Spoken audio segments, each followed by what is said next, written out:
waa maalin Isniin ah 11 bisha Abriil sanadka 1981. goobtu waa mid ka mid ah banaanka magaalada Chicago. maalin shaqo oo caadi ah ayay ahayd sida caadadu ahayd. gabadh ka mid ah shaqaalaha ayaa furtay qolka qasnada. qasnadu caadi ayay ugu furantay.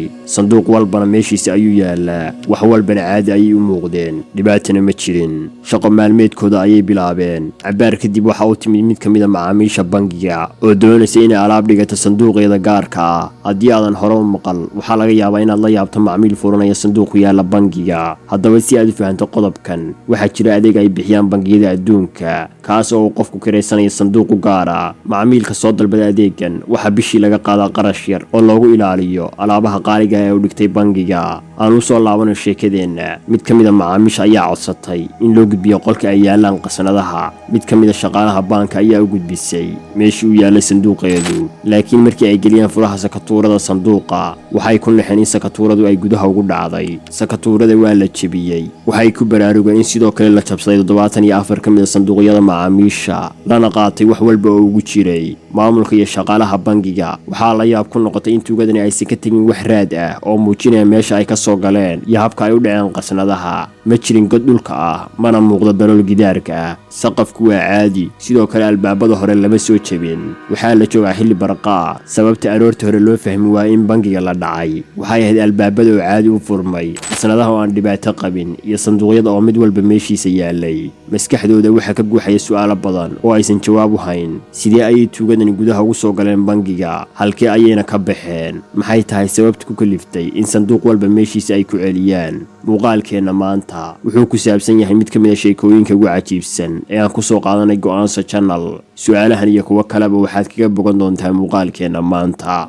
sheekadani waxay ka dhacday magaalo lagu magacaabo Barrington. waa magaalo iska yar oo dhacday state-ka Chicago ee cariga Mareykanka. 80-yadii tuuladan waxaa ku yaalay hal bangi oo ahaa farac ama laan ka tirsan bangi lagu magacaabo First National Bank. wuxuu ahaa bangi ay leedahay dowladdu. waqtigaas qasnada bangiga waxaa ku xirnaa 2 system oo lagu sugo amnigeeda. kan koowaad waa sakatuuro ama quful adag oo aan si sahal looga gudbi karin. kan labaadna waa time lock ama quful waqtiyeysan oo si automatic ah ugu xirma qasnada marka la gaaro xilliga rawaxaada. saacadaha shaqadu waxay ku egyihiin 5 saac oo galabnimo ama 11 hadba sida aad u taqaano. waxaana lagu noqdaa 9 aroornimo ama 3 saac. 16 saac ee u dhaxeeya labadaas waqti quful ma jiro qof geli kara qasnada ama furi kara qufilka xitaa haddii uu hayo nambar sireedka, sababtoo ah waxa ku xiran time lock ama waqti automatic isku xira. sidoo kale fasaxa toddobaadka, maalmaha sabtida iyo axadda, time lock ayaa ku xirma qasnada,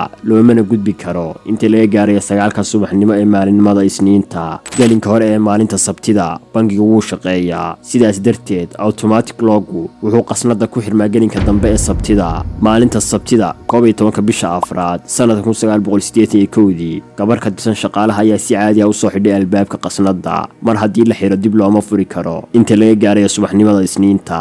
waxaa la joogaa 13 Abriil sanadka 1981. waa subax Isniin ah. shaqaaluhuna waxay ka soo noqdeen fasaxii toddobaadka. gabadhii mas'uulka ka ahayd qasnada waxay furtay qasnada. guud ahaan wax dhibaato ah kama muuqan. waxaynu soo sheegnay bangiga inay yaalaan qasnado macaamiisha loogu xafido alaabtooda qaaliga ah. macaamiil walbana waxa uu haystaa furaha qasnadiisa. qasnad walbana waxay leedahay furo labaad oo uu hayo maamulka bangigu. ma dhici karta in la furo qasnada haddii aan hal mar la wada gelin labada fure, kan macaamiilka iyo kan maamulka bangiga. maalintan sabtida ah shaqadu si caadi ah ayay u bilaabmatay. lama arag wax dhibaato, dareen ama shaki abuura ilaa ay timid haweeney ka mid ah macaamiisha bangiga oo codsatay inay furato qasnadeeda. waxaa hore u soo raacday gabadha mas'uulka ka ah qasnadaha bangiga si ay ugu caawiso furitaanka qasnada oo aan ku furmayn hal fure. laakiin markii ay labada furo geliyeen, sakatuurada ayaa hal mar gudaha ugu dhacday qasnada. si degdeg ah ayay sanduuqa u fureen, waxayna arkeen in la qaatay dhammaan alaabtii ku jirtay. intaas kadib waxay hubiyeen qasnadaha kale inay bad qabaan, laakiin nasiib darro waxay ogaadeen in la jabsaday 74 ka mid ah sanduuqyada, lana qaatay hantidii qaaliga ahayd ee ku jirtay. qasnadu waxay ahayd mid nadiif oo aan isku dhex daadsanayn. sanduuqyada la jabsaday kuwa caadi ayay u ekaayeen, laakiin marka la taabto sakatuurada gudaha ayay u dhacaysay. way iska caddahay in tuugadu ay waqti ku bixiyeen inay habeeyaan oo ay kala hagaajiyaan qasnadaha ka hor inta aysan bixin. haddaba arrintani waxay ka dhigan tahay inay haysteen waqti ku filan oo aysan qabin wax cabsi ah. waxa kale oo ay ka dhigan tahay inay doonayeen in hore loo ogaan dhaca ay geysteen. dabcan maamulka bangigu waxa uu la xiriiray booliska waxayna u sheegeen dhibaatada dhacday. daqiiqado kooban kadib xubno ka tirsan booliska iyo FBI-da ayaa soo gaaray goobta waxayna bilaabeen baaritaano hordhaca. baarayaashu iyaga oo kaashanaya maamulka bangiga waxay ku qiyaaseen hantida maqan lacag dhan $1 milyan marka la xisaabiyo qiimo dhaca lacagaha. lacagtani maanta waxay u dhigantaa $3,500,000. baarayaasha hortooda waxaa yaalay su'aalo badan oo uga baahan jawaabo degdeg ah. su'aasha ugu horreysa waa in ogaadaan sida ay gudaha u soo galeen tuugadu. bilowga baaritaankooda waxay goobta ka heleen caddaymo teelteel ah oo aanan bixinayn jawaabo la fahmi karo. tusaale ahaan waxay heleen alaarmi qadiimi ah. sidoo kale waxay heleen qalabka lagu jebiyo qufullada iyo sanduuqyada, duubayaal iyo wixii la mid ah. tan ugu daranna waxa uu ahaa caag kaadi ah oo goobta looga tegay. baarayaashu inkastoo ay bixiyeen dadaal badan haddana kuma guulaysan inay helaan caddayn ay ku gartaan qofka ama kooxda ka dambaysa dhaca, ama xataa caddayn ay ka fahmaan sida ay u soo galeen ama uga baxeen goobtan sida weyn u ilaashan. warbaahinta lookalka waxay ku tilmaamtay dhacan inuu yahay perfect crime ama faldembiyeed loo fuliyey si xirfadaysan. arrinta la yaab kale waxay tahay in cidda ka dambaysa dhacan xirfadaysan uu yahay hal nin oo aan wadan koox ama tiim caawiya. waxa uuna ahaa timajare lagu magacaabo William Smarto. magaca bilaashuma bixe Smarto waxa uu ahaa nin aad u caqli badan. wuxuu ahaa tuug hore u soo dhacay tiro bangiya ah. dhacani ma ahan kiisii ugu horreeyey balse waxuu ahaa midkii ugu weynaa ee uu fuliyo. waxa uu ka shaqayn jiray meel koofar ah wuxuuna qaabilsanaa inuu feedho timaha haweenka. inkasta oo ay lacag wacani ka soo geli jirtay haddana waxa uu ahaa nin aan ku qanacsanayn dakhliga ka soo gala shaqadiisa. waxaan soo sheegnay inuu keligiis fuliyey howlgalka laakiin waxaa jiray shakhsi ka gacan siiyey camaliyadda. wuxuuna ahaa walaalkiis oo lagu magacaabo Vincenti. waxay si wada jir ah u goobayeen baan ku yaala xaafadaha oo ay ku nool yihiin dad ladan sababtoo ah waxa yaala kaash iyo ammaanooyin ka badan kuwa yaala qaybaha kale. waxayna go'aansadeen inay howlgalkooda markan ka fuliyaan baanka First National Bank. ugu horrayn waxay booqdeen xarunta bangiga iyaga oo iska dhigaya macaamiil cusub. ayay kireysteen mid ka mid ah sanduuqyada ammaanooyinka. magacyo feeg ah ayayna isku diiwaan geliyeen. intaas kadib waxay noqdeen macmiil si joogta ugu soo noqnoqda baanka. waxayna xiriir saaxiibtinimo la sameeyeen haweeney mas'uulka ah qaybaha qasnada oo ay qasab tahay inay la furto qof walba qasnada uu kireystay. waxay xoogga saareen haweeneyda inay bartaan habdhaqankeeda gaarka ah, xilliyada ay shaqada soo gasho iyo waqtiga ay ka baxdo. waxa la oran karaa ma aysan raadraadin dulwalada amni ee sistamka baanka ee waxay xoogga saareen khaladaadka ka imaan kara shaqaalaha. hanaanka shaqadu waxa uu ahaa in macmiilka loo furo sanduuqiisa kadibna la siiyo fursad uu alaabtiisa ku eegto, qaybo ka mid ahna ku qaato ama alaab cusub ku dhigto. Vincenti waxa uu mashquulin jiray gabadha mas'uulka ka ah qasnada halka Smarty uu baari jiray duldulalada amni ee sistamka. arrimaha uu arkay waxaa ka mid ah in shaqaaluhu ay fiiriyaan aqoonsiga macmiilka kaliya marka uu gudaha galayo laakiin aan la eegin marka uu soo baxayo. waxayna ahayd tallaabo ka caawin doonta qayb weyn oo shaqadiisa ka mid ah. shaqada koowaad ee u taalla waa inuu gudaha geliyo qalabka uu ku tamin doono sanduuqyada. fikirkiisa marka la eego meesha ugu wanaagsan ee lagu qarin karo waa sanduuqiisa oo uu keligiis xaq u leeyahay inuu furo, baaro, wuxuu doonana dhigto ama kala baxo. wuxuu ku soo riday boorso. gabadhii mas'uulka ka ahayd qolka qasnada ayaa hore u sii raacday lana furtay sanduuqiisa. intaas kadib waxay siisay waqtigiisa si uu fursad u helo dhigashada alaabta uu rabo, si uusan isugu soo jeedin indhaha. alaabta hal mar ma uusan soo wada qaadin, mar walba qayb kooban ayuu keeni jiray. haddaba dhibaatada jirtaa waxay ahayd sanduuqii oo buuxsamay iyo Smart oo weli raba inuu alaab dheeraada keeno. shaqaalaha wuxuu u sheegay inuu yahay ganacsade iibiyo boorarka qaaliga ah ee sawir gacmeedyada. wuxuu ahaa kofar ku filan shaqaalaha inay fahmaan boorsooyinka waaweyn inay ku jiraan booradaha lagu sawiray gacanta ee qaaliga ah. intii uu ka fikirayay caqabadaha ka haysta sanduuqa buuxsamay waxa uu arkay in saqafka sare uu leeyahay safiito kor loo qaadi karo, gudaheedana wax lagu qarin karo. halkaas ayuuna ku qariyay qalabkiisa iyo xataa cunto iyo cabitaan. waqtigaas ma jirin CC kaamirooyinka sida maanta oo kale ah. sistamka ammaanka marka laga yimaado waardiyaashu waxa uu ka koobnaa laba qaybood: automatic lock oo ku xirnaa albaabka guud ee qolka qasnada iyo sensarka dareemi kara dhaqdhaqaaqa.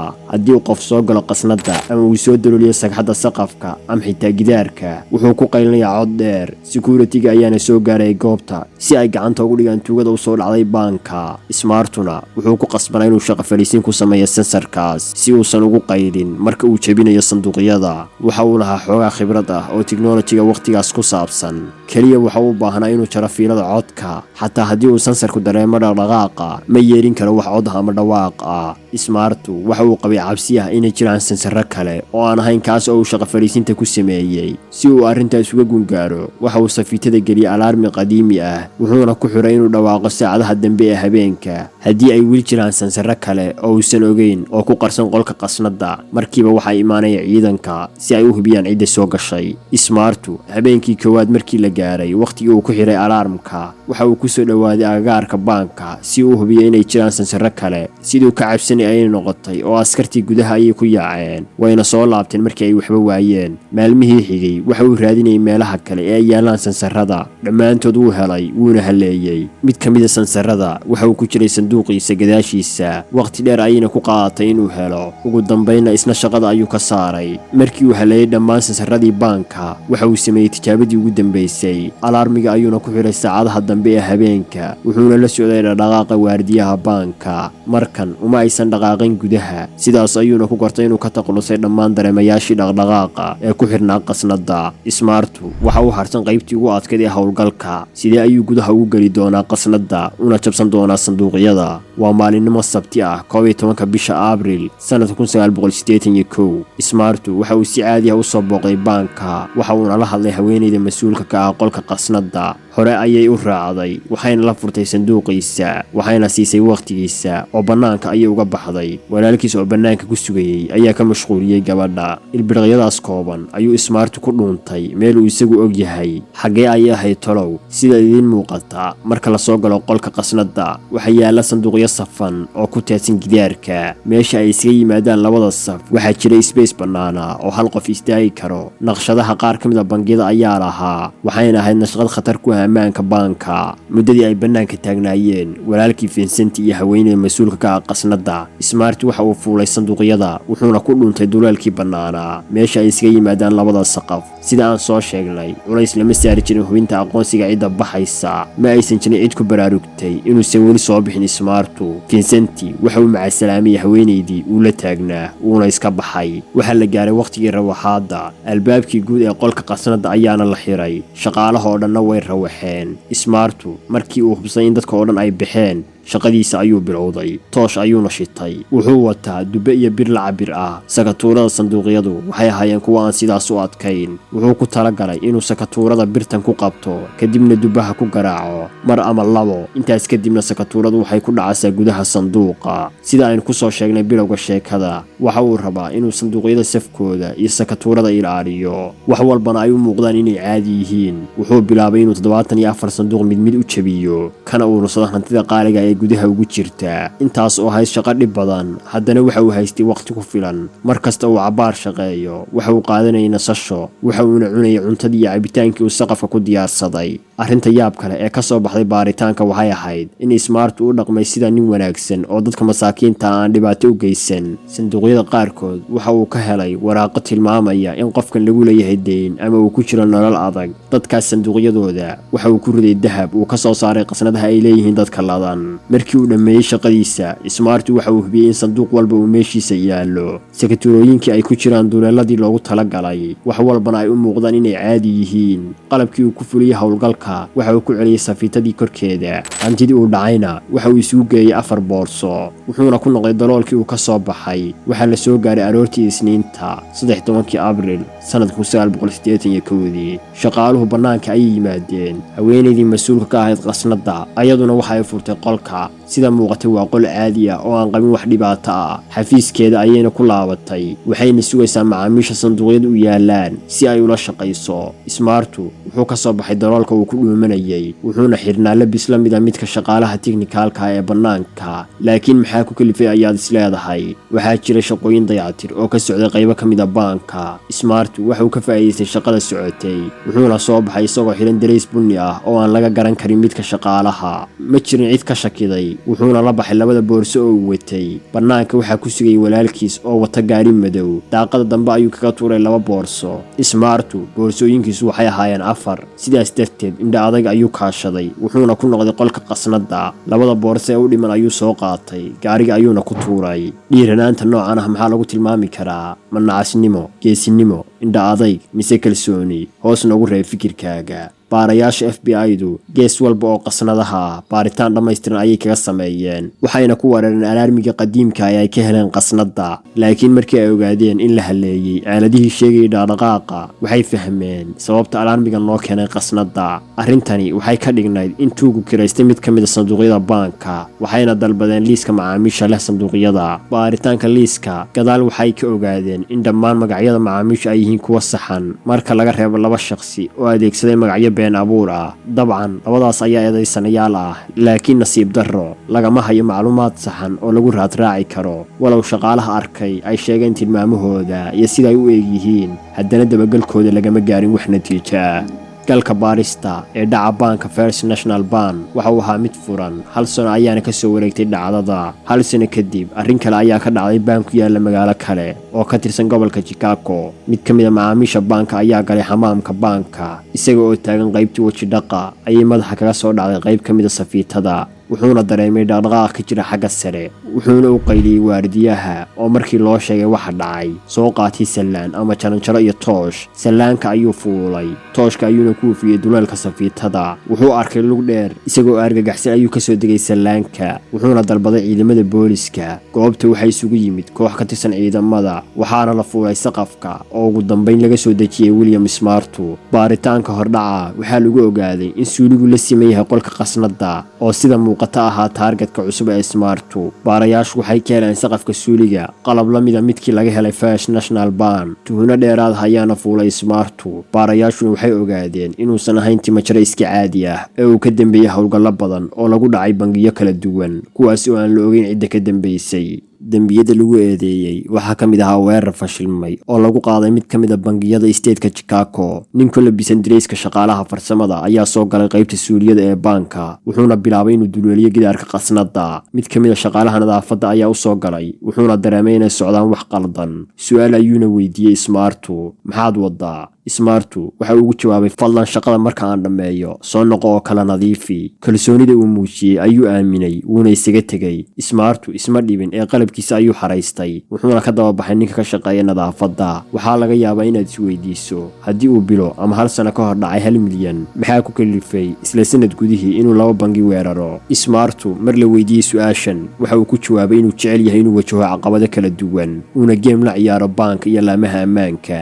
marka laga yimaado ekaanshaha qalabka laga helay bangiyada la dhacay, waxaa loo yeeray ninkii ka shaqaynayay baanka uu darooliyay derbigiisa ee arkay Smartu, wuxuuna caddeeyay inuu ninkani yahay isla ninkii uu arkay isagoo daloolinayay gidaarka. inkasta oo uu inkiray inuu ku lug lahaa dhicii bangiyadii hore, marka laga yimaado 2 isku day ee ugu dambeeyay oo uu ku guuldaraystay, haddana maxkamaddu waxay ku xukuntay 20 sano oo xarig ah. garsooruhuna wuxuu ballan qaaday haddii uu qirto dhaca soona celiyo alaabta in loo fududayn doono ciqaabta. Smartu markii uu xisaabtamay waxa uu go'aan ku gaaray inuu qirto dambiyada uu galay, wuxuuna askarta u sheegay meesha uu ku qariyay hantida maqan. intaas kadib garsooruhu waxa uu ka dhimay muddadii xabsiga, 20kii sanana waxa looga dhigay 8 sano oo keliya, waxaana lagu amray inuu sharaxaad ka bixiyo sida uu gudaha ku galay kuna fuliyay dhaca uu ka geystay baanka First National. qirashada Smartu waxay si weyn wax uga bedeshay halbeegyada badqabka ee bangiyada adduunka, waxaana la saxay qaladaadkii uu ka faa'iideystay.